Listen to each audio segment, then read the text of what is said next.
زهقتي من الطريقة التقليدية بتاعة الفراخ؟ تعالي معايا النهاردة هنعملها بطريقة لذيذة. اول حاجة انا مش هقص، انا معايا فرخة مش هقصها من ظهرها، هقص من الصدر. ليه هقص من الصدر؟ علشان افتحه شرايح، اعملها فراشة تبقى كويسة، التتبيلة توصل لكل حتة فيها. زي ما انت شايفة معايا انا فتحت الصدر اهو، قصيت يعني قطعته من عند عظمة الكتف او من عند الجناح، فردته فراشة. تمام. وهبدأ اشرح الفرخة كلها واخبط يعني ادقدق الفرخة كلها بالسكينة زي ما انت شايفة، واشرح كل القطع اللي موجودة في الفرخة، اعمل فيها ايه، شرايح بسيطة كده عشان التتبيلة تدخل فيها.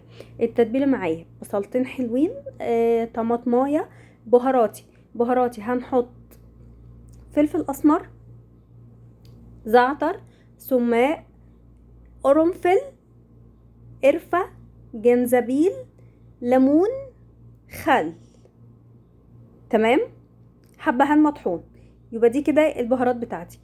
وكمان القرفة والقرنفل في تتبيلة الفراخ دي هتبقى لذيذة جدا، وهتاكلي فراخ طعمها روعة بجد، هتدعيلي. هضرب كل المكونات اللي انا عملتها دي واحط معاهم كوبايه ميه كمان، وهضرب كل المكونات اللي انا عملتها دي في الخلاط. انا عايزاها قوام، مش عايزه ابشر البصله ولا الطماطمايه، عايزاها قوام زي العصير بس تقيله شويه.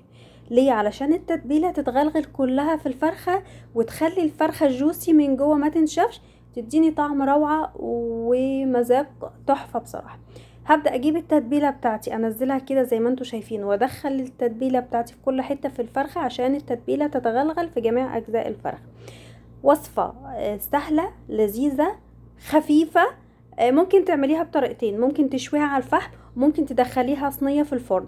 بعد ما تدخليها صينية في الفرن هتطلعيها بعد كده، هتعملي فحماية وتحطيها فيها وعليها حبة زيت، هتاكلي احلى طعم فراخ جوسي دقتيها في حياتك، وبألف هنا وشفا. نجوى الحوت.